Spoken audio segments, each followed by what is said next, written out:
Okay, let's get started.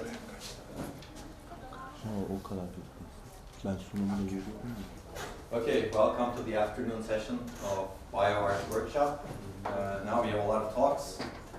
We're going to start with what I foreshadowed, Damla's talks. Damla Senol received her PhD from CMU, from my group. And now she's working at BioNano Genomics. And she's going to talk about some works that she has done during her PhD on accelerating genome sequence analysis via efficient hardware algorithm co-design. And then she's going to have another talk later on the work she's doing at BioNano Genomics. Damla, please go ahead. Yeah, she did her PhD at CMU and she received a bunch of awards for SRC presentations and also RecomSeq poster in 2018, 19. One of those years. Yeah. 18, I think, yeah. In Paris. Yeah, best That poster. was the best poster. Yeah, Yes. Yeah, she got the best poster award at that time. With an early version of Genome. Yeah, at that time Genome was unpublished, but now it's published and she's going to talk about that and some other work. Yep. Okay, go ahead, Damla. Thank you so much for the introduction, Anna. So, hi everyone. It's a great pleasure to be back in Recomp again, now with a different title at BioNano. But today, as Honor introduced, I will be talking about my PhD work and two of our published works, Genome and Seagram. So let's start. Okay. So today you heard a lot about genome sequencing, so I won't introduce it again, but I just want to go over the workflow, like end-to-end workflow for genome sequencing. It starts with sample collection. It can be blood, saliva, or bone marrow tissue. And that contains the DNA, but it's in that sample, so we need to extract it with a wet lab operations, like a series of wet lab operations. And with that, the DNA molecule is isolated. And we need that in order to perform the sequencing, which will happen as part of an instrument. And the issue with that, again, you heard about it multiple times today, we don't have an intact large DNA molecule. It's chopped DNA fragments because of the wet lab process that's happening. It's chopping it. And then those chopped DNA fragments are being loaded into instruments, and in this context, it's sequencing instruments. You heard a lot of companies like PacBio, Illumina, and Oxford Nanopore. Those are all the top sequencing companies. So they have several different types of instruments which you can load your sample and get the sequence reads, which are composed of ACGTs, but as I mentioned, they are in chopped fragments.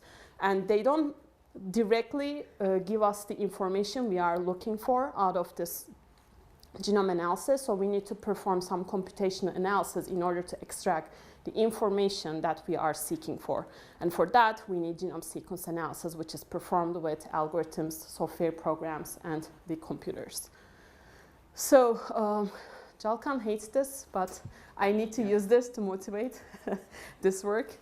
So one thing to highlight is we are hearing a lot of news from these genomics companies, so they are releasing new instruments, upgrading them, and making them more and more performant every year, meaning the throughput coming out of the instruments or the cost of analysis, like the instruments cost and how many samples you can get out of them is getting improved. So the cost from the sequencing side and the throughput is getting better.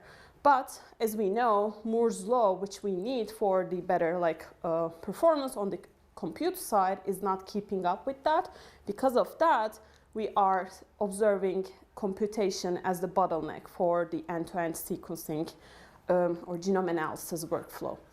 And because of that, in my PhD work, we as a group had one goal, accelerating genome sequence analysis, and it's an ongoing goal for all of us, by efficient hardware algorithm co-design. So what I mean by hardware algorithm co-design is it's not just finding a hardware and directly mapping it or changing the algorithms and hoping that our conventional compute platforms will directly solve our issue. That's why we need co-design, and that's the core of my PhD work. And our approach for this goal was first analyzing the multiple steps and their associated tools in the pipeline, genome analysis pipeline, and then with the goal of exposing the bottlenecks, our trade-offs between accuracy, performance, scalability, memory usage, and those kind of metrics. And eventually, by using those trade-offs as our guide, we are coming up with co-designs, as I mentioned, which are composed of fast and efficient algorithms along with scalable and energy-efficient customized hardware accelerators. Why power efficiency is important? Because when you think about these like instrument platforms where we are performing the work, they are lab places. And again, power is associated with cost as well, so we need not just performance, but also power efficiency as well. Otherwise, we can throw a lot of compute units and expect the end-to-end time to drop, but it doesn't help directly. So here are the research contributions which shape my PhD thesis, but today I will be talking about Genome, which is published in Micro in 2020, and also SIGRAM, which is a more recent work which was published in ISCA last year. But before that, this is the first work which shaped my PhD thesis, like dissertation basically, and I won't go into details, and the tools we analyze in this paper is now out of date because 5 years old now. We have newer tools. But what this paper shaped, how it shaped my PhD work is by finding these 3 key goals which we need to get the maximum advantage out of this evolving sequencing instruments, which is high performance and low power, memory efficiency, and scalability and high parallelism. So that's what we need to achieve all together in the tool side to be able to exploit all the advantages we are getting and keep getting in the instrument or sequencing side. So let's start with Genome. And again, I won't go into details about the pipeline because I assume you know all these, but just to give an idea and as a refresher. So the typical read mapping pipeline is composed of 4 main stages. Starts with indexing. We need this because the reference genome is for human, for example, it's too big, so we cannot, for each of those read fragments, we cannot traverse it over and over. So we index it and have a more compact and efficient data structure to represent our reference genome. And then we use our reads in order to query this index, the pre-processed index, to find the candidates for mapping.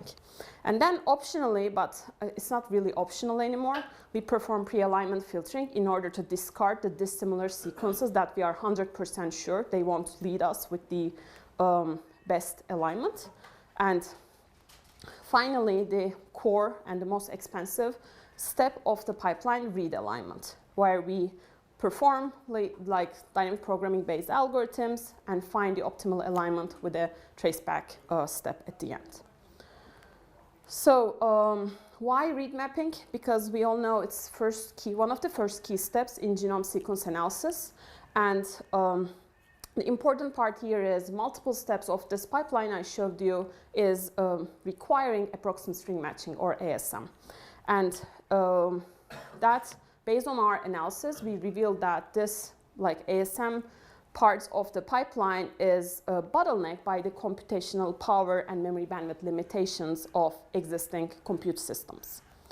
And again, I will just show this briefly, which will motivate the algorithm we use.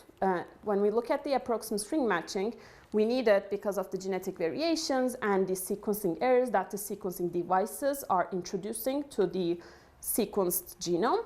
So we are not expecting exact matches. That's why we need approximate string matching. And when we look at the possible error types, we are talking about deletions, substitutions, or insertions.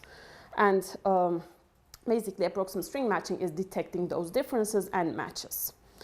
And as I mentioned, usually in genomics, this stage is implemented as a dynamic programming-based algorithm. But in this work, we utilize an algorithm from early 90s, which is called BiTAP, and exploited its very fast and simple bitwise operations, which makes it amenable for hardware acceleration. And we based our GeneAsm on top of BiTAP because of this reason. And it's doing what you expect from an approximate ring matching algorithm, which is finding the number of differences or the edit distance between a text, which is a reference genome, and read fragments, which are the fragments of the sequence genome. And it's composed of two main stages. First, the pre-processing step, which you perform per pattern or per read. And you basically convert your ACGT-based reads into a pattern bit mask, which is composed of ones and zeros. And the second step, which is the core, is the actual edit distance calculation or searching stage, where you compare all characters of the text with the pattern using the pattern bit masks that we generated, and the status bit vectors, another data structure that hold the partial match information in, again, bits, and the bitwise operations. So I won't be going over all details, but I want to highlight the limitations of this algorithm. So first of all, when we look at the body of the algorithm, we are dealing with two-level data dependency. And on top of that, we are dealing with large number of operations, like iterations. The outermost loop is iterating over each text character. And as I mentioned, the reference genome is huge, and that's what you're traversing over. And in the innermost loop, we are iterating over each possible edit distance. And when we have long reads, we are talking about noisy reads, right? So the number of errors are huge, meaning the innermost loops number of iterations is large as well. And on top of that, there is data dependency for both of those loops, both like the outermost loop and the innermost loop. And the second limitation of BiTAP is it does not perform optimal alignment identification, which is traceback. So we are generating, as part of the inner loop, those 4 bit vectors for each possible case, like deletion, insertion, substitution, or match. But the baseline algorithm do not store those or have a mechanism to consume them in order to reveal the optimal alignment. And on top of this, there's a third limitation, which is no support for long reads. So in BiTAP, each bit vector has a length equal to read, meaning when we have long reads, we are talking about thousands or millions these days. So the compute systems does not have direct support to consume those kind of large bit vectors. And these are the algorithmic limitations of BiTAP. And even if we solve these issues, we reveal that we cannot have direct performance out of it, because first of all, for example, let's say the parallelism issue or data dependency issue, we chop the text, the reference genome, into overlapping regions and perform the BiTAP algorithm on each of these regions in parallel. We are limited by the number of compute units on the CPU side because we have limited number of cores. Let's say we switch to GPUs because they have thousands of cores, but in that scenario, we reveal that the memory bandwidth issues are causing us less performance. And these are the hardware level limitations of BiTAP. So these limitations motivate us to accelerate ASM, approximate string matching, by designing both fast and flexible framework, which is composed of fixing the issues on the software side and mapping those with an efficient hardware. To this end, we are proposing GeneAsm, which is the first ASM acceleration framework for genome sequence analysis. And for ASM part, approximate string matching, we base GeneAsm upon BiTAP. And how we overcome these 5 limitations I listed. First, we modified and extended ASM algorithm so it can support long reads. It provides traceback stage, and it provides parallelism. And on top of that, we map these algorithms to efficient hardware so that we will end up with a better performance design. And these are listing our software and hardware level contributions. So let's briefly look at the Genome hardware design. So our design is attached to host CPU for read like transfer. And then we have a main memory, which we store the text or the reference genome.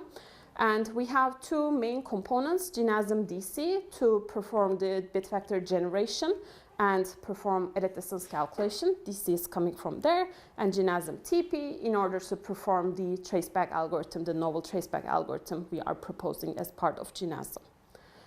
And when we look at the memory hierarchy, we have DC SRAM as part of the Genome DC design, which is holding the pattern bit masks or any intermediate data that DC operation needs, and also TB SRAMs to hold the intermediate bit vectors that DC is generating and TB is consuming, which is needed for traceback operation. And let's look at the Genome execution, how it works. So the execution starts when the host CPU transfers the read to our Genome DC accelerator. So it transfers the reference and the query locations. And then Genome DC takes the actual portions of the read and the reference text and writes it to DC SRAM.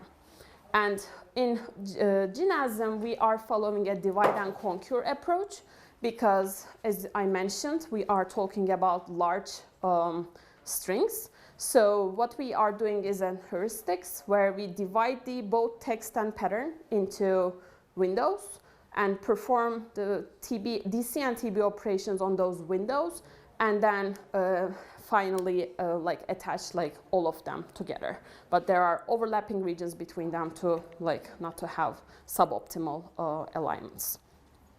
Because of that, here as a third step, instead of performing DC on the full text and pattern, we gather, we get the subtext and subpattern for the window, for the current window, generate the bit vectors, write those to the TB SRAMs, and when we generate all bit vectors for the current window, then TB starts its execution, starts reading them, the bit vectors from TB SRAM, performs a traceback operation, and send it, go back to the step 3 until all windows are consumed.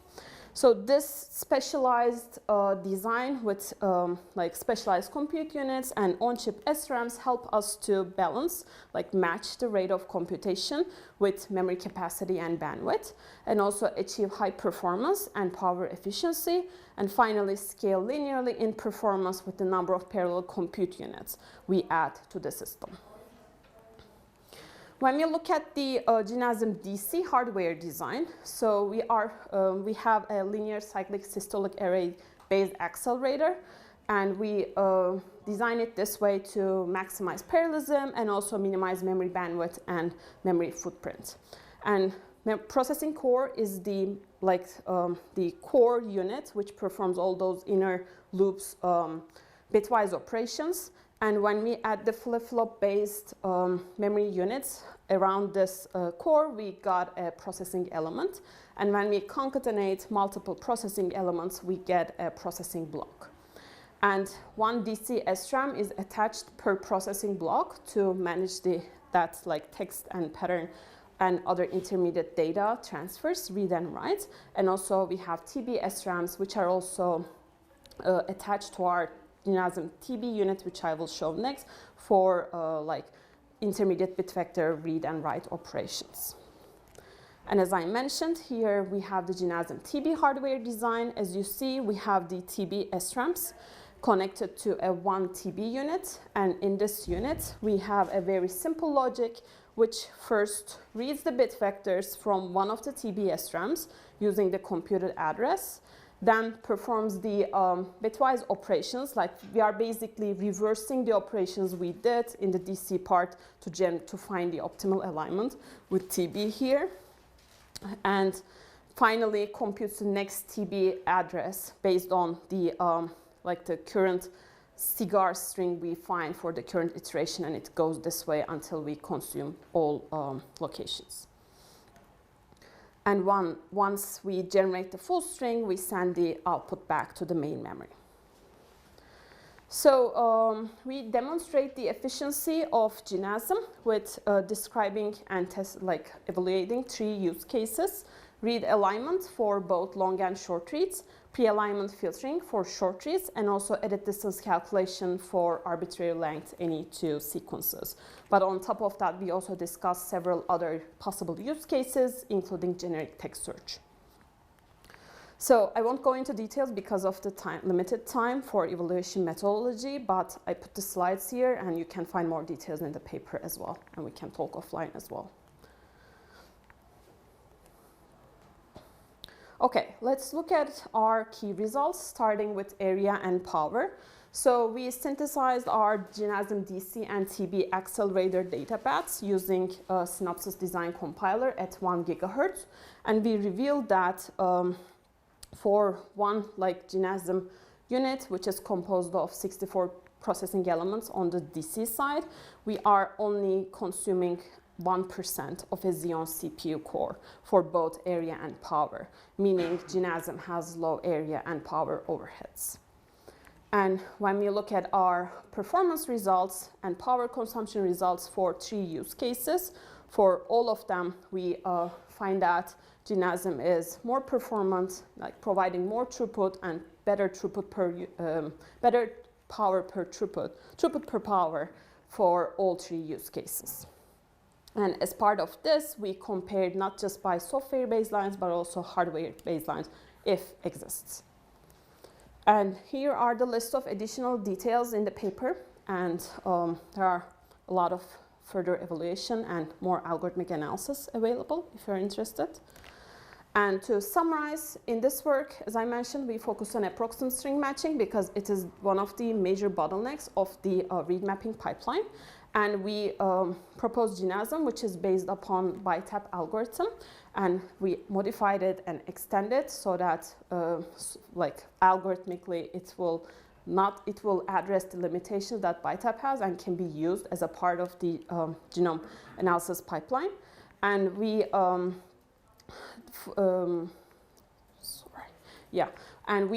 analyzed Genome for 3 different use cases, and for all of them, we find that it is significantly more efficient for all the 3 use cases compared to state-of-the-art software and hardware baselines. And here you can find the paper and the talk, it was an online talk because it was in the middle of COVID. And also our software implementation of Genome DC and TB is available in GitHub. So before I move on to SIGRAM, is there any question?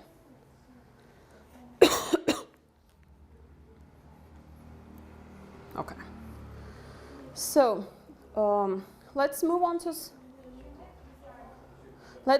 SIGRAM. So SIGRAM, as I mentioned, we published it last year, and we propose it as an universal genomic mapping accelerator because it is not just supporting the traditional read mapping, which is the linear, or in this work I refer it as sequence-to-sequence mapping. It also supports sequence-to-graph mapping, which is relatively newer problem. And I think in the actual program there are a few papers on this topic as well. Not acceleration, but on the algorithm side. Okay, so I won't go over what read mapping is again, but this is how I explained, or how we are used to, familiar with when we say read mapping. So we have a linear reference, we have a read, we are mapping that read against that linear reference. But the issue here is there are alternative sequences like references in the population, which are still references, but we are ignoring them when we are performing sequence-to-sequence mapping. So the trend is switching to a graph representation to use as a reference, which is including this information we have in terms of the genetic variations that exist in the population. So this is the way to exploit it. And when we have a linear single reference, we are introducing reference bias because there's only one. But when we incorporate those genetic variations that exist in the population, then we are removing that reference bias, which is important. And with that changes, we observe noticeable quality improvements in the mapping, so the output we are getting. But as you can imagine, because of the graph representation, it's a more difficult problem, like computationally, and there was no prior hardware design for this problem. Okay, so I introduced genome graphs, but I want to give you an example. So let's say this is our first sequence. So it is basically a single node, which we are kind of using in sequence-to-sequence mapping. But let's say in the population, we also observe a typical mutation, if you will, on the fourth position where T is, which would substituted with a G. So how we can represent this in a graph, we separate the common parts. We have one path for the first sequence and we have another path for the second sequence. Let's say we have another sequence where there's an additional inserted T, then we can have another path possible with where we have this T as another node. And let's say that T on the fourth position is deleted altogether in a subsequence of the the genomes in the population. Then we can have a direct path from the first and last nodes to represent that. And as a reference, we can use this genome, this representation of the genome, to perform our mapping. But the pipeline I introduced you as part of GeneAsm, as you know, is handling only linear sequences as references. So we need an adjusted pipeline. What it means is, as part of the pre-processing steps, before performing the indexing, first we need to generate this graph, genome graph. So we need to construct it using a starting reference genome and known variations. And then we index that genome graphs nodes and come up with our hash table-based index or any type of index. And then seeding is similar to what we observed. And again, pre-alignment filtering with the same goal, but of course, because we are dealing with a graph, how we do it can differ. And finally, again, the alignment here is the last and expensive step, but this time, again, the difference is we are not aligning sequence to sequence, but we are aligning a sequence to a graph. And why this is important, why I'm emphasizing the alignment, because in the sequence-to-sequence alignment, we were, even with that less complexity, it was expensive. And what we were dealing with in the sequence-to-sequence alignment, so think about this as a dynamic programming matrix, and we were just using the 3 adjacent cells to compute the current cell. And we knew what are those, the indexes of those 3 cells. But when we switch to sequence to graph alignment, yes, those 3 adjacent ones are still there, but also there might be other non-neighbor edges coming in as edges to the current node, which I call as hops. So and they are irregular. So there is no regularity amount. So from any of the nodes, those hops could exist. So that the complexity is adding on top of sequence-to-sequence alignment because of that irregularity.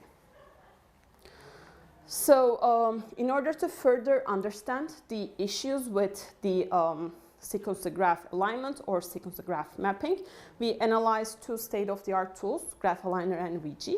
And we revealed that we have several observations. First, the alignment step is still the bottleneck, but as I mentioned, it's inverse. It's in a worse shape. Second, when we focus on alignment itself, because there are a lot of intermediate data that we are generating and consuming, we are suffering from high cache miss rates. And when we look at the seeding stage, it is suffering from, as expected, because we have irregular memory accesses to query the hash table or the index sitting in the memory. So DRAM latency is becoming the bottleneck. And none of these baseline tools are scaling linearly. So these are the software-based limitations we observed. So we also talked about, okay, we have a lot of sequence alignment accelerators out there. Can we utilize them for this problem? not directly, because as you can imagine, sequence-to-sequence alignment is a sub-problem of sequence-to-graph alignment, and you cannot directly employ those accelerators for this problem. And we also looked, so there are tons of graph accelerators out there as well. We thought about whether we can utilize them for the seeding part. Yes, for the seeding part, maybe, but as I mentioned, as part of my first observation, seeding is not directly the actual bottleneck of the pipeline. So they could be helpful, but they are unable to handle the sequence-to-graph alignment problem because it's not a traversal problem, graph traversal problem. To this end, as you can imagine, we need a completely fresh design for this to address these problems and come up with an efficient accelerator. To this end, we propose SIGRAM, and SIGRAM is the first algorithm hardware co-designed genomic mapping accelerator, which can support both sequence-to-graph mapping and sequence-to-sequence mapping for both short and long reads. And it is also the first algorithm hardware co-design or accelerator for sequence-to-graph mapping problem. And we base SIGRAM upon a minimizer-based seeding problem, which is very commonly known, like as part of Minimac2, for example, and also novel bit vector-based alignment algorithm, which is built on top of Genome. And for both algorithms, we co-design high-performance, scalable, and also efficient hardware accelerators. And this lists the hardware contribution of SIGRAM. Sorry. So when we look at the SIGRAM hardware design, it's composed of two main components. The first one is the MinSeed, which is responsible for the seeding part, and BitAlign, which is responsible for the sequence-to-graph alignment problem. And MinSeed is the first hardware accelerator for the minimizer-based seeding, and BitAlign is the first hardware accelerator for sequence-to-graph alignment problem. And let's look at the execution flow for SIGRAM. So we have a main memory attached to a full SIGRAM accelerator design, and in this one we have the pre-processed graph structure and the index already, because they are static structures, we can generate them once per genome and load them, preload them, and utilize them. And the host CPU is responsible for streaming the query read into the SIGRAM accelerator. So it starts with that streaming process for the query read. Then we write it to our on-chip scratchpad, which we call as read scratchpad because it's holding the query read. And then we find all the k-length substrings, k-mers, for the read, and find the minimizers out of that full set, which is the minimum representative set of those k-mers. And then write those to our on-chip minimizer scratchpad. And for each minimizer, we visit the index structure sitting in the memory and get their frequencies and filter them out based on the each minimizer's frequency, so that we are using the least frequent minimizers as part of our further execution to minimize the compute need. And after filtering the minimizers, we are getting the subset of the minimizers, and for each of those we are writing them to seed scratchpad and then finding the regions surrounding each of those seed in the genome graph. And that's the input along with the query read to our BitAlign accelerator. So BitAlign accelerator is, as I mentioned, built upon Genome. So that's why it has a very similar structure, except one major difference. And that one is when we generate the bit vectors, we don't write them just to the bit vector scratchpad, which is TB-SRAMs in the Genome language. We also write them to hop queues in order to handle the hops that we have within the graph structure. So we cannot just write the bit vector scratchpad because they only contain the most recent set, but in order to handle hops, we need to hold the history, at least a portion of the history. So that's why we have hop queues as part of the BitAlign design. And the rest is very similar. We write them to bit vector scratchpad, and then when it's done, we perform traceback and find the cigar string or the traceback output for the current inputs, and then send the optimal alignment information back to the host CPU. So when we look at the min-seed hardware design specifically, we kind of like went over it because we have 3 computational modules which we perform those 3 simple logic operations. And then we have on-chip scratch pads to hold those intermediate data we need for the min-seed operation. And also the important part, like the new part here, is new information here is we have high bandwidth memory, HBM, as our main memory in order to have low latency and highly parallel memory accesses. And for bit align, again, it is very similar to Genome. It follows a systolic array-based accelerator design, but like it has PE, like processing elements, bit vector scratch pad, but as I mentioned, it has hop queues, like hop queue registers, basically shifting registers to hold the most X many recent bit vectors to be able to handle hops. So let's look at the overall system design of SIGRAM. As I mentioned, we have the host to stream the queries and get the output information, and we have high bandwidth memory. And within one HBM stack, we have 8 channels. And for each channel, we have one SIGRAM accelerator, which is composed of 1 min-seed and 1 bit-align accelerators. And since we have 8 channels, we have 8 mini accelerators per stack. And within our design, we have 4 many stacks, meaning we have 4 many SIGRAM modules. In total, 32 SIGRAM accelerators. So when we look at the use cases of SIGRAM, sequence to graph mapping, which we already went over, 1 min-seed, 1 bit-align. But the good thing about this design is they can be used separately as well, meaning sequence to graph alignment or sequence to sequence alignment are use cases as well, because bit-align can be used as a standalone and can be coupled with any seeding accelerator. And same for this min-seed, it can be used standalone and can be used with any alignment accelerator. So same reason, I won't go into details of our methodology, but you can refer to our paper. And when we look at our results, starting with area and power, we observe that, this is our total power and area, including the HBM, but I want to highlight 2 things here. So the cost of being able to support both sequence to graph and sequence to sequence problems is the hop queues, right? The new addition to our design. And they are, of course, costing us area and power, which is the main contributor of the total area and power of SIGRAM. So that's one of the highlights here.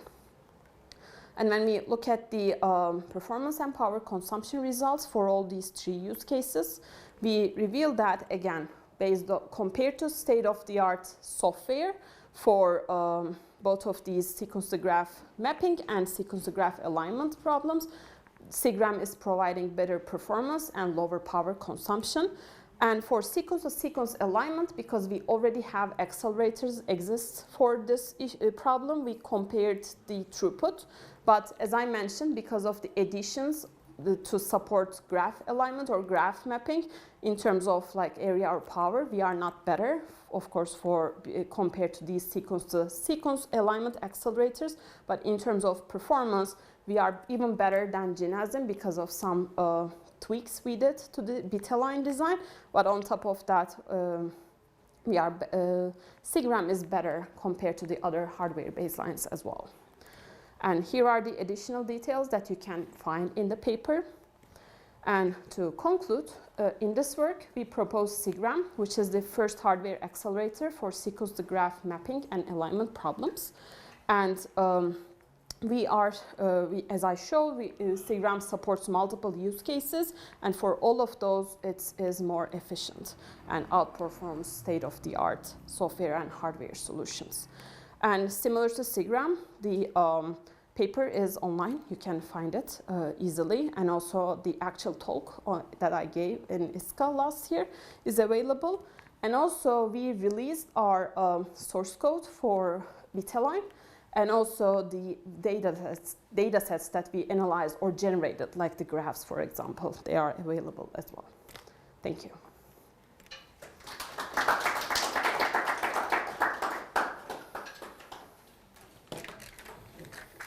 Questions for Damla?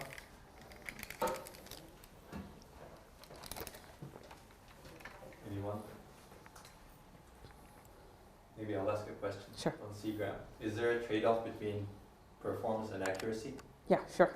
So unfortunately, yes. As I mentioned, those Hope queue registers is what enables us to perform sequence graph alignment. And in that, in order to save some space, like area or power, we have to limit the size of those registers. So that's the cost we are paying. So, and we limit it in this work, and you can limit further or you can expand it to have and the trade-off is there, between not just performance, area and power as well. Sure. But when we shrink it, of course, we are losing some edges that's already there, some variation information, which is costing us accuracy. Okay, and you analyzed the paper? Yes. So there's some analysis? Yes. Is it oh, there's a question, okay. Yeah, go ahead.